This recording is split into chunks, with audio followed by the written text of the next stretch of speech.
if you have a dream, you're going to have to work. Like one way or the other, either you work now and you work hard now to achieve that dream, or if you don't work now, then as life goes on, life gets hard, doesn't it? Exactly. You know, and then you're going to end up working hard anyway. It's just better to work hard in the beginning. Yeah. When we accomplish something, we literally have to pat ourselves on the back.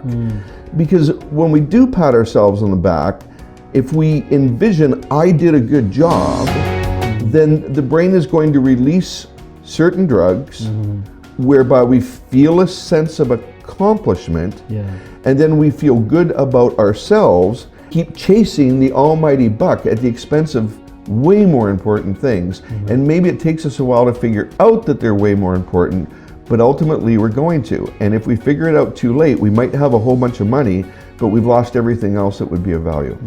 And that is coming up next on Bootstrapping Your Dreams Show, so stay tuned. So, the big question is this: how are ambitious people like us, who don't have a lot of resources, did not go to Ivy League colleges, were not born into wealth, how do we become resourceful enough, use our creativity, our dedication, and a little bit of crazy to bootstrap our way to realizing our dreams? Whether it is launching a new company, launching a new app, or making it to the top of the corporate ladder? That is the question, and this podcast will give you the answers. We have created a tremendous community of bootstrappers, entrepreneurs, and professionals who are ambitious, resourceful, and want to get things done. We brainstorm, support, and help each other out. So come join us. Navigate to bootstrapping.group, join today, and get the Startup Founders Technology Accelerator video series absolutely free. If you enjoy this video, then do let us know by hitting that like button now. Or if you want us to improve our content, then go ahead and hit that thumbs down button and give us your honest feedback in the comment section below. Here at Tetranoodle, we are passionate about entrepreneurship, technology, and innovation. Every week, we bring you insightful and engaging videos, interviews, tips, tricks, and strategies to help you grow your business or rise in your corporate profession. If you're new here, please do consider subscribing, and do not forget to hit that bell icon so that you are notified when we publish new content. Hello and welcome to this new episode of Bootstrapping Your Dreams Show. I'm your host Manuj Aggarwal, and today this is going to be a very exciting episode because this is the first episode we are shooting on location with an excellent guest, and my guest today is Dr. Kevin Orieux, and his clients and students call him DocKO. Do you mind if I call you DocKO? No, that'll be fine, Manuj. Awesome. So I first learned about DocKO when I saw his TED Talk, which was amazing. You have to go see it. Now, DocKO, you have a very intriguing background. 2 days a week, you are a family practitioner and you practice dentistry here in Vancouver, and which has been your profession for 30 years, right? 30 years. Awesome. And now you also, when you're not doing patient care, the 3 days a week, you are also working on corporate education in social sciences, or what you call soft skills. Is that correct? Yeah, effectively Tuesdays and Thursdays, I'm still a family practitioner because really it's a question of loyalty, Manuj. I've had patients that have been with me for 30 years, and I still love practicing. 30 years, wow. Yeah, but I absolutely love doing the social sciences when it comes to, helping people solve conflicts of perception, and effectively it's how to get people to get along in the workplace. So I've been doing that now Mondays, Wednesdays, Fridays, or effectively 3 days a week, and I've been doing that for just about the last 20 years. Oh my God, awesome. So let me finish your amazing introduction here. So your company, Aararat Consulting, is involved in some pretty radical sociological research, right? And you have, so basically you are also a social scientist. Yes. Awesome. And if I have to tell you, if you ever hear his talks and the things that he teaches, it's gonna blow your mind away. So please do go check out his work, his books, and his TED Talks. And you have a YouTube channel as well, right? Yeah, we do. It's awesome. At Aararat Consulting. Awesome. That's great. And so today you have graciously agreed to be on our show and share your wisdom with us. So that's very exciting. And one thing you help every entrepreneur is this epidemic that everybody faces, which is disengagement of employees, of their team members, and whatnot. So now, before we get DocKO to explain what disengagement is such a major problem, I was wondering if you can share with our subscriber your own experience when it comes to pulling yourself up by your bootstraps. And I mean, the theme of the show is bootstrapping your dreams. So let's talk about that. What is your definition of bootstrapping, and what is your secret of success over these 30 years of your career?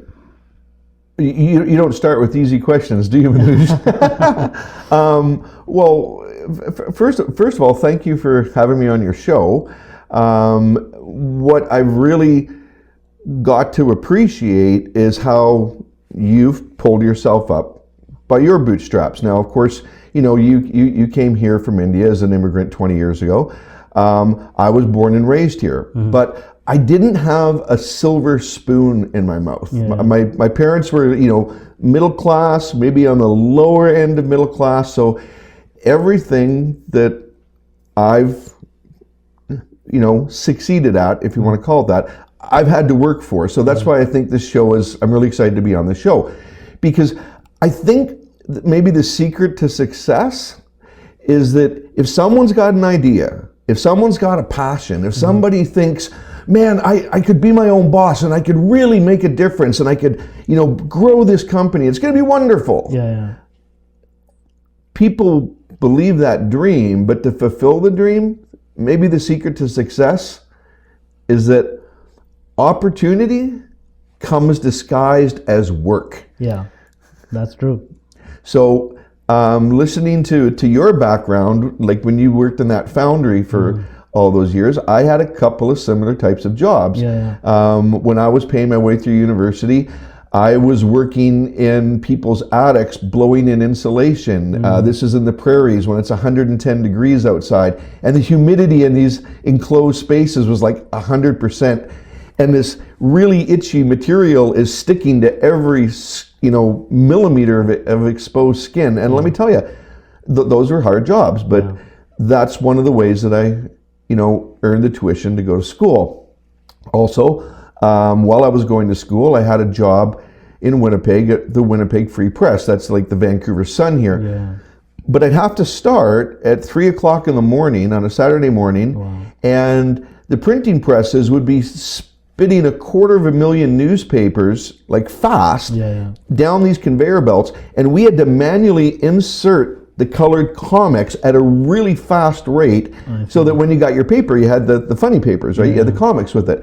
But that started at 3 o'clock in the morning and it went till about 8 in the morning. And I'm telling you, when you're working in a plant, a newspaper plant, the dust is mind-boggling. So that was stifling. And think about it, if I started at 3 o'clock in the morning, that means I didn't get to go out on Friday. I didn't, like, that's what students do, right? It's like, yay, it's the end of the week, it's Friday, we're gonna go partying and stuff like that. I made a conscious decision that no, I wasn't going to be able to do that because I needed to earn money to eat. So once again, I got the opportunity. It just came disguised as work, and it was hard work. And I'm going to suggest to your viewers and your listeners that if you have a dream, you're going to have to work. Like one way or the other. Either you work now and you work hard now to achieve that dream, or if you don't work now, then as life goes on, life gets hard, doesn't it? Exactly. And then you're going to end up working hard anyway. It's just better to work hard in the beginning. Yeah, I completely agree. Passion without action is going to result in no outcome, and you'll be disappointed. Now, let me talk about the hard work that you put in. I think going through that tough time at that time is obviously, not very pleasant because you're doing manual labor, you're inhaling all this dust and all that. But I really truly feel that when I look back on my life, it actually forms your character, right? So what impact did it have on your character? I would say two things. The first impact it had on my character was it taught me what hard work was. And I'm sure you've heard this phrase, it's better to work smarter, not harder. Yeah. So especially if your subscribers and viewers, like, because I know a lot of them are in IT and a lot of them, are in like a niche industry. They have knowledge that other people don't have, and that's what you market. You market, I have the ability to provide you with a service about something that you don't know. So, my service is the social sciences of how to get people to get along, and that's because I've studied psychology and sociology for 20 years. Yours is coding and, making sure that if someone wants to develop a software program, that there's certain, you've explained this to me, there's certain basics, foundational things that have to be done first, because if you don't work smart, then when it screws up, you have to work hard. Exactly. So what I learned was these difficult jobs, I was working very hard. And it just told me that I really wanted to make sure that I was studying and not partying when I was going to school, because I didn't want to keep doing those jobs if I had the opportunity to do something more with my mind. So hard work is a good teacher. Exactly. Yeah, I mean, one quote that comes to mind is if something goes along the lines of, we as humans are lazy, and laziness is a really good motivator for us to work smarter and figure out new innovations so that we can avoid doing manual labor. Yeah, well, you were talking about like action and being passionate. One of the phrases that we use is 2/3 of promotion is motion. So what's hard about being an entrepreneur is you don't have a boss saying you have to have this done by 5 o'clock or forcing you to come in on the weekend. You work past 5 o'clock if you choose to. You work on the weekend because you choose to. I'll give you a quick example. Those jobs I was telling you about, those really lousy jobs, well, ultimately I got into a really good job. It was a sales position, and it had to do with insulating people's homes to save money on their energy bill. And as you and I were mentioning over lunch today, I mean, the government's coming back to encouraging people to do that. Well, this is back in the early 1980s. And for that particular job, you had to talk to homeowners, and you had to talk to them when both the husband and wife were home. Well, what's the best time to do that? In the evening, I guess. In the evening or Saturdays. Oh, yeah, okay. So Saturdays were crucial days. If I needed to make these, these commissions to pay my way through my next year's school. So once again, you'd be tempted, it's the weekend, it's the summer, in Manitoba, everybody has a cottage at the lake. Like, my wife's family had a cottage, let's go to the lake, let's have fun. And I was going, I can't do that, because Saturdays, husbands and wives are home. I used to call them, they were called $500 days. Now you got to remember, back then, minimum wage was $3.50. So in one day, you could make the equivalent of about a week and a half's worth of full-time work, like in one day. So you work hard in the beginning, and you work smart. And working smart in this case was working on Saturdays. So once again, when some people don't achieve their dreams, Manuj, it's because they're not willing to put in the sacrifice. Nothing comes easy. For sure. Now, let's carry that thought forward, because yes, you have to work hard, but there's also a huge component of mindset and thinking positively, because anything that you try to achieve is full of obstacles, full of challenges, and if you don't have a positive mindset, you basically, you get tired and you sort of give up very early. So can you shed some more light on that? Like, how is your mindset, it has helped you through these years in attaining the success that you've had? I can tell it to you in one quick short story. When I was halfway through dental school, and I'd gone to school for 6 years to get to that point, I only had 2 years left to go, I wanted to quit. My mindset was, I can't stand this. And it wasn't dentistry I didn't like, it was the environment and the way we were taught.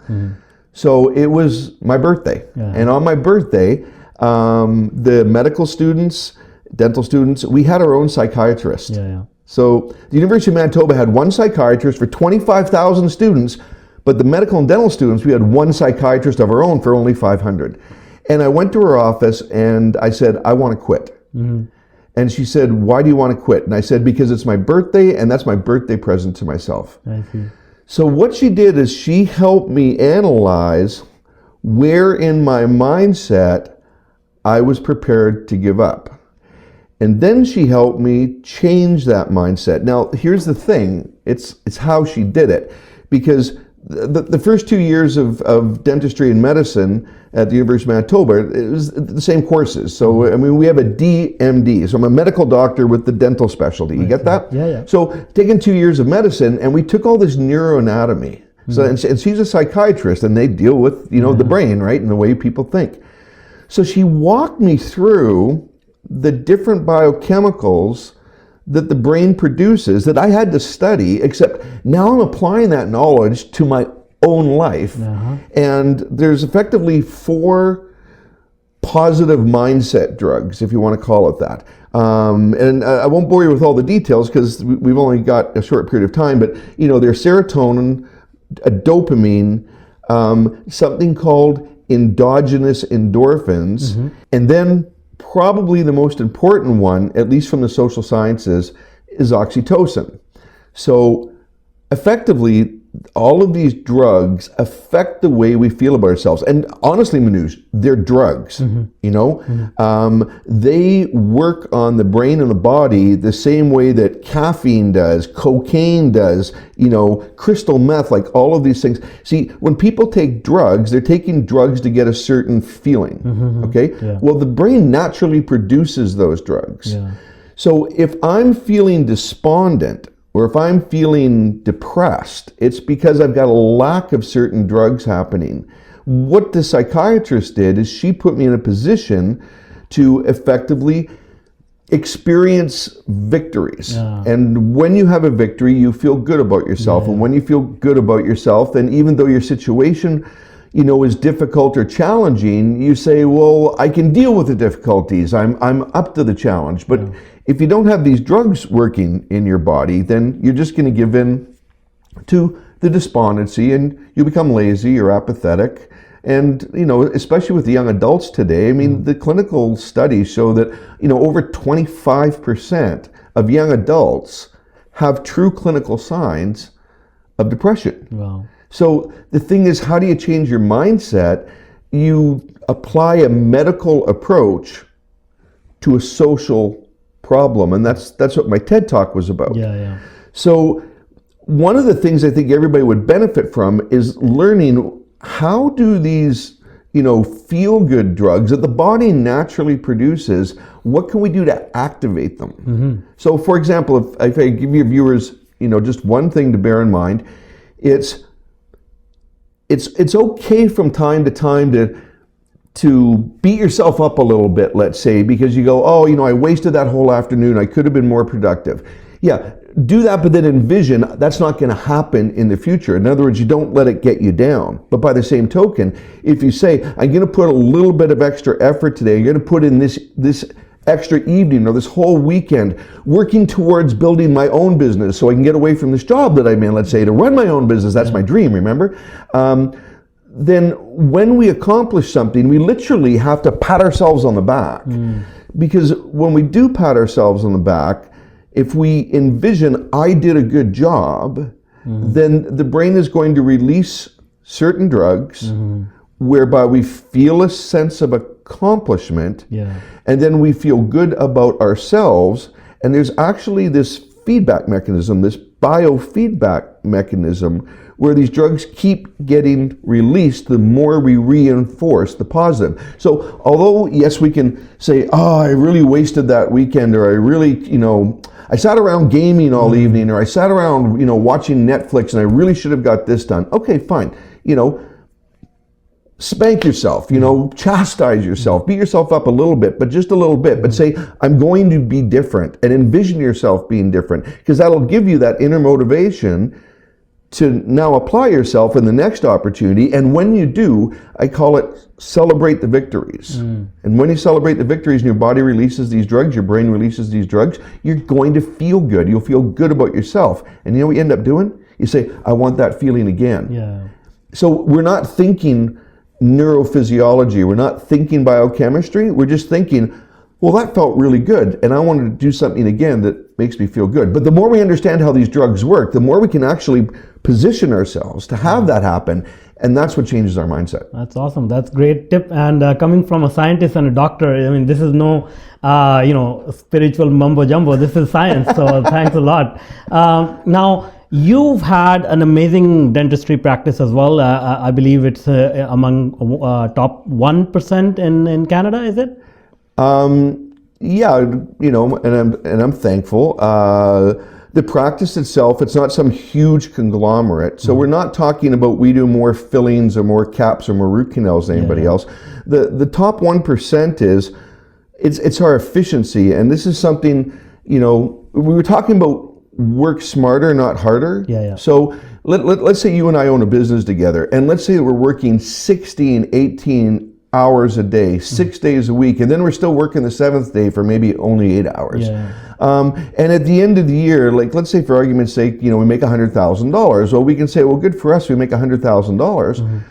But when you add all the hours that we work up, I mean, it's like we're working for minimum wage. It's not that amazing. We're working harder, not smarter. So in business, what you want to do is you want to make sure that you're using your resources effectively so that you reduce your overhead expenses, so that when you do sell a product or a service, that you optimize its profitability. In other words, if your profitability is higher, then you can work less hours and make as much or sometimes more. So our practice is in the top 1% of efficiency, which is why I can work 2 days a week and do social sciences for 3 days a week. That's great. And the reason we're in the top 1%, Manuj, is because everybody has learned how to work together and not give you a compliment, you're a nice gal, he's a nice guy. Compliment as in complementary, like we overlap each other's job tasks, we give each other a hand, we're focused on a common vision, and that's called synergy. And I really encourage your viewers to look it up on Wikipedia. It's SYNERGY, synergy, because people use the word teamwork all the time in the workplace, and teamwork is like, I think it's a swear word. I see. Team is a 4-letter word. Don't use team, right? Because it doesn't communicate what working together cooperatively and productively means, but the word synergy does. So at Aararat Consulting, that's one of our key words is synergy. Awesome. And so if you can you share how do you achieve this synergy? Like obviously it may be a very wide topic. We may not obviously cover everything, but if you can just drop a few value tips like you did earlier, that would be great.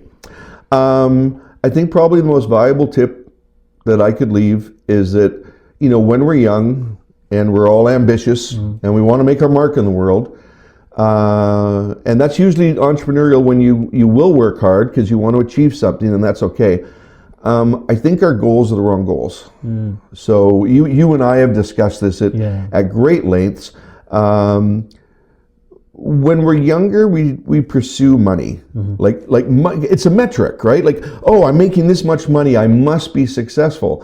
And then as you get older, you start to figure out that, you know what?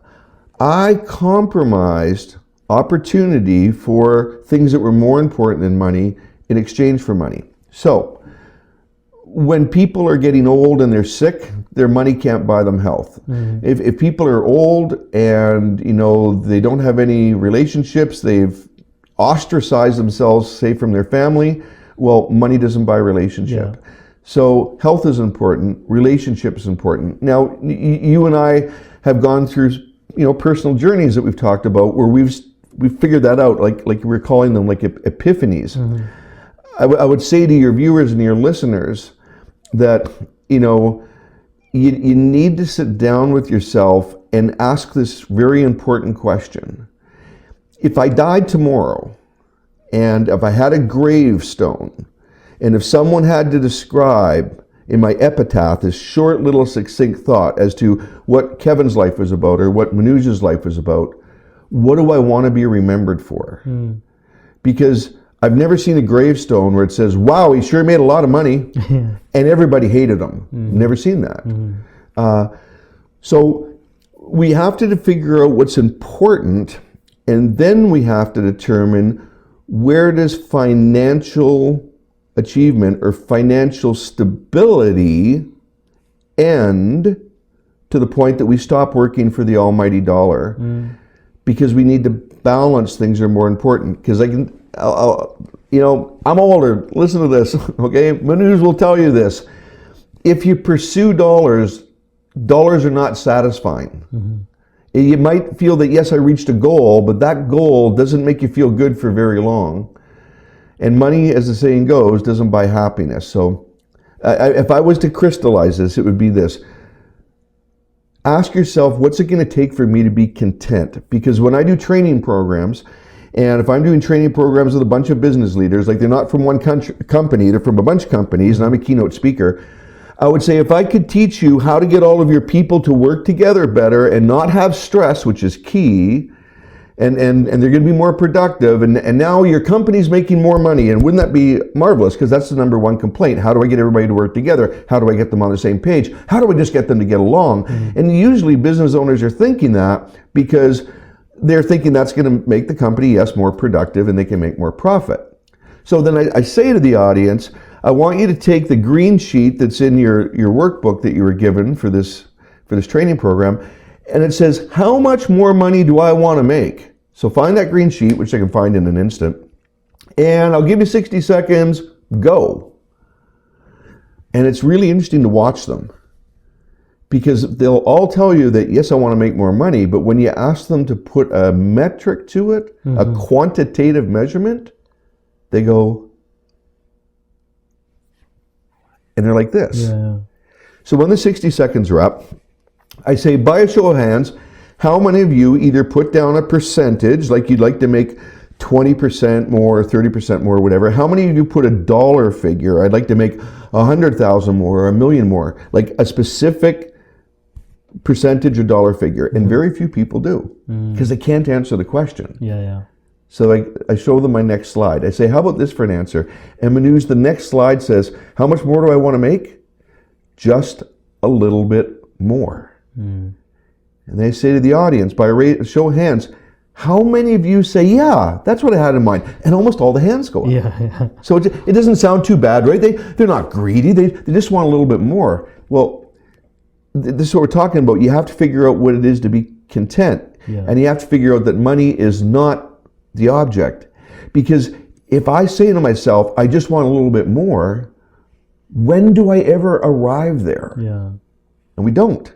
So we keep chasing the almighty buck at the expense of way more important things. And maybe it takes us a while to figure out that they're way more important, but ultimately we're going to. And if we figure it out too late, we might have a whole bunch of money, but we've lost everything else that would be of value. Yeah, that's true. Very deep. Thank you so much. Welcome. Now, so I'm assuming because you discovered all these sort of, deep ways of human behavior patterns, and that's how you got into sociology and started doing work on consulting with companies and entrepreneurs and helping them figure this thing out. Is that correct assumption? No, I went into sociology, before dentistry because I wanted to. But I mean, you got to take electives, like fun courses. So I took sociology as fun courses, and I really enjoyed it. And I had the opportunity that the head of the sociology department had been my prof in a few of these courses I'd taken, and he actually said, would you like to work on some real university research projects? It's like, but see, remember, opportunity comes disguised as work. So I had to do extra work to do this, but it was really exciting and it was great fun.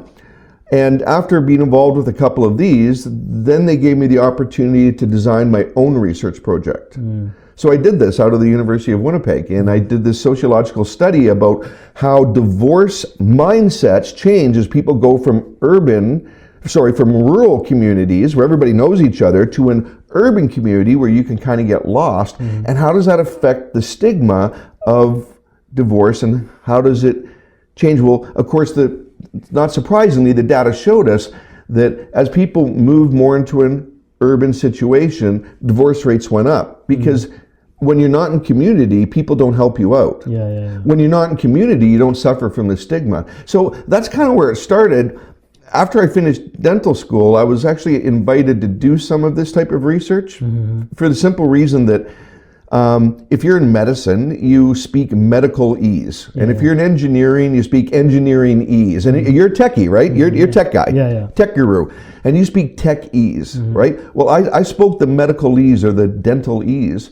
So I knew what the profession thought was important. And that was our perception of what we do and why we think we're important and why we think serving our patients is important. But then what's the perception of the public?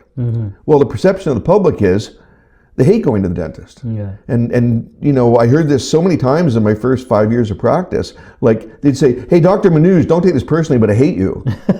well, dentistry had the #1 suicide rate of all occupations, right? And this is one of the reasons for it. So because of that sociological research background, and because I spoke the dental language, I was asked if I'd do this sociological research project as to why people hate going to the dentist. And this is kind of cool because you're a tech guy. This is way back in the day when Netscape was the primary browser. So this research survey I developed, it was called Your Dentist, a Love-Hate Relationship. And it was in Netscape's top 20 hits on the internet. Wow.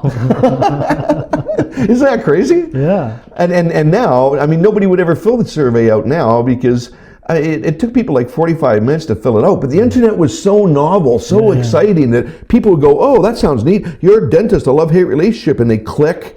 And they would open up this questionnaire, and then they'd answer this question. It would lead to the next question. It was like, oh, what fun. Now you get these pop-ups all the time saying, well, you answer one question about Google, and you hit the screw you button, and you're not even going to answer one question. But back then, we did this major 4-year sociological research project, and what we found, and this often happens in sociological research, is when you investigate one problem, you find that there's another problem. And the other problem that we found was that people didn't like going to work.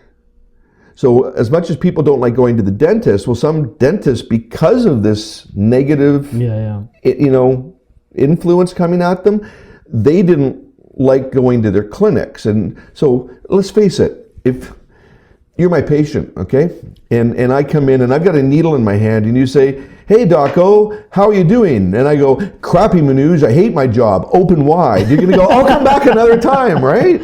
Yeah, for sure. You know, so we kind of stumbled upon this whole idea of people being unhappy at work. And that was like 1995 to 1999. Well, the Gallup Corporation, like the world's biggest sociological research firm, in 1999, they started identifying this thing called disengagement. I see. And disengagement it's global. It's really bad in Western countries. And effectively, 85% of people going to work say, "I hate going to work, I hate my job, I hate my boss." Well, can you imagine you're going to do this for 8 hours a day, 5 days a week for 30 odd years? And even if you change jobs, if you keep hating your job, hating what you're doing, and hating the person, your boss, who's got some sort of authority over you, well, that's not a very happy life. So, see, disengagement, the business world keeps looking at it as it's an economic problem. People aren't very productive, companies lose profitability, and they've put a metric to it. Gallup says that disengagement costs the global economy over $7 trillion, not billion, trillion dollars a year. So it's an economic problem, right? Yeah, for sure. It's not. It's a social disease. And the social disease is when you start to examine the underlying root causes. That's what my TED Talk was about. The underlying root causes of disengagement is that people feel apathetic, complacent, despondent.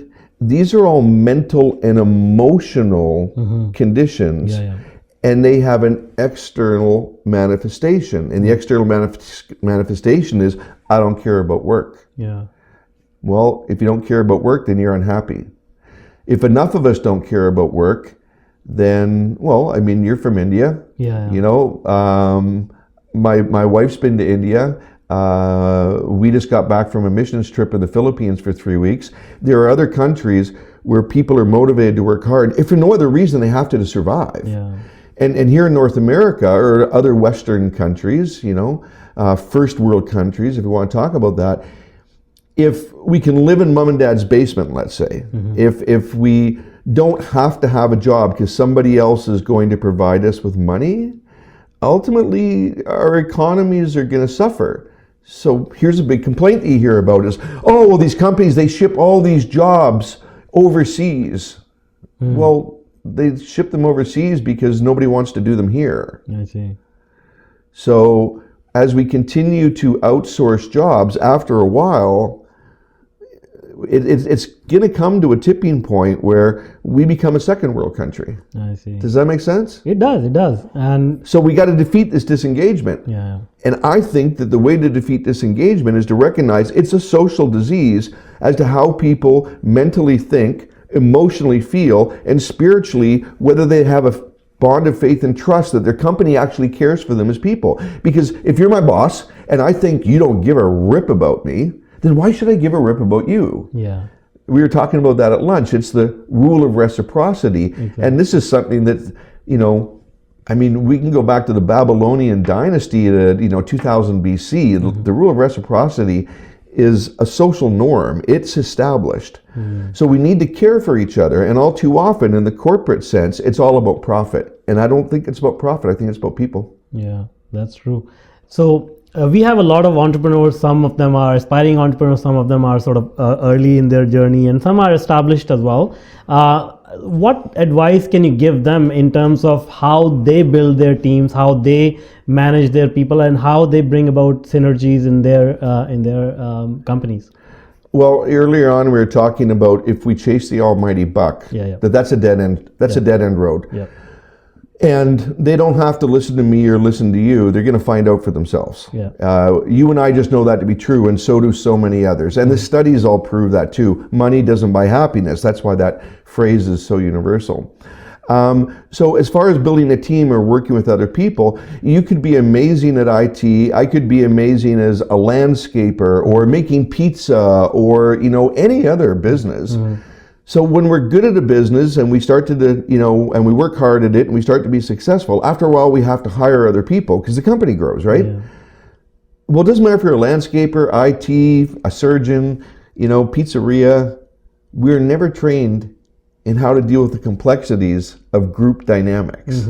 It's the most complex thing in the human existence. Yeah.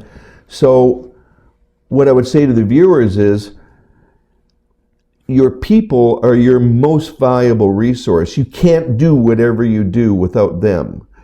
So our focus when we do corporate training is we have the 3 P's to success. And the 3 P's are people, performance, prosperity. Now, the 20th century, which just ended, the entire focus was profits are the most important thing, and in order to have more profits, we must be more productive. And the people, well, they're like pawns. They're expendable. So if the people aren't productive and don't make us profits, then we're just going to get rid of them. Yeah. And in the 1980s, there was a major tidal wave of this mindset. It was called lean and mean. So one of the things that I use in lectures is I explain how one day in 1994, Ford laid off 18,000 employees to reduce costs. Yeah. But that affected 18,000 families. And in a lot of places where the plant was, that affected the entire community. So Ford made a bad mistake. They put profits before people. But Ford's not the only company. Like so many other companies did the same thing. Well, then our people don't trust us.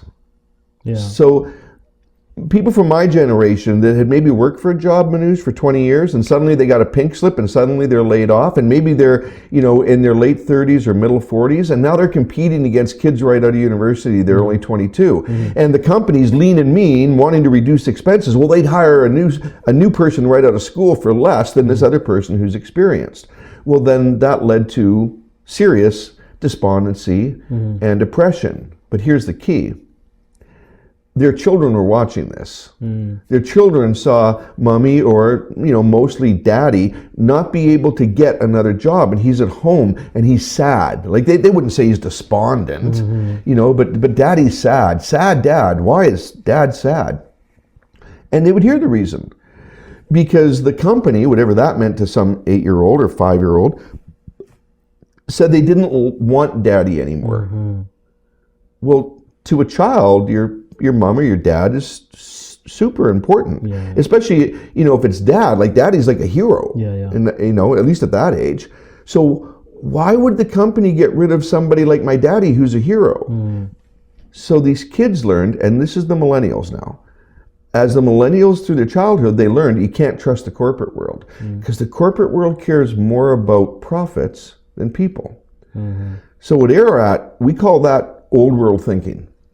And we say new world thinking is that people are number one, and if you get your people healthy, then when you introduce production mechanisms, like a new mechanism is change, and everyone's scared of change. That's a psychological truism. Everybody's scared of change because we're scared we don't know what to do. We're scared we're going to embarrass ourselves. We're scared we're going to look stupid. We're scared we won't be, functional or, and then all of these negative drugs come out of our brain and we feel like losers, right? So everyone's scared of change. Well, if you can get everybody to be healthy, then when change comes along, then people embrace change. And because change is inevitable, good case in point, did you ever rent a movie from Blockbuster Video? There's no such thing as Blockbuster anymore. Change is inevitable. They're gone, right? But did Blockbuster, when they were putting these franchises all over the place, were they ever thinking that something called Netflix would come along one day? Right? I mean, who was the moron that came up with the idea of FedEx? Like, who's going to pay that much money to have something delivered so it could be there the next day? Well, apparently an awful lot of people. I mean, FedEx has a bigger, a bigger air force, if you want to call it that, than most of the world's military. So very innovative ideas. So change is inevitable, but people don't like change. So in order to get them to embrace change, we have to make sure that our people are healthy, which means the people come first. And when they do, Manuj, when you learn the psychology and the sociology to help your people be healthy, then when change comes, they will change and they will be productive, and then you'll be prosperous. We don't teach prosperity at all. We just teach people skills. And again, if you're a landscaper, IT, a dentist, you make pizza, none of these things teach you how to deal with people. It's not what you were good at. And then by default, one day you're going, I spend all my time managing people. No one ever taught me how to do that. Make your people healthy. Learn about psychology and sociology. And you know what? That's the beginning of your road to success, as long as the people are more important than profits. Cool. That's great. So we are almost running out of time, but I really want to ask one question is that you study this data and day in and day out. What are the trends? Are we moving in the right direction, or we are still trapped in the old way of doing things? Are the companies realizing that this is the way they need to conduct the business? Well, if you look at it from a medical point of view, if only a few people, get a certain disease, then we say, oh, that person got this type of cancer. Isn't that tragic? They were so young. But it's only a very, very, very small percentage. So when it's a very, very, very small percentage, the only people, Manuj, that do things about it are usually the families that are affected by it. It makes sense, right? Sure. But when there's an epidemic, and see, I was going to medical school when the AIDS epidemic came out. And when AIDS started manifesting in the general population, right? Because back in the day, it manifested, primarily in the gay population. It was called the gay plague. Well, you know what? People would say, well, we're not gay, so who cares, and they weren't concerned about it, right? Because, but then when AIDS started affecting everybody from any age, irrespective of sexual orientation, irrespective of gender, irrespective of culture. Now all of a sudden it's like, this disease kills you. And then people got really concerned about it. Well, disengagement, it doesn't affect a few people. It's 85%. In medicine, we call that an epidemic. So when something's an epidemic, then you damn well better start focusing resources, energy, emotion, effort to fixing it, because 85% how much is that affecting anybody's business? And you could say, well, maybe it's not a big deal. We're getting by day to day.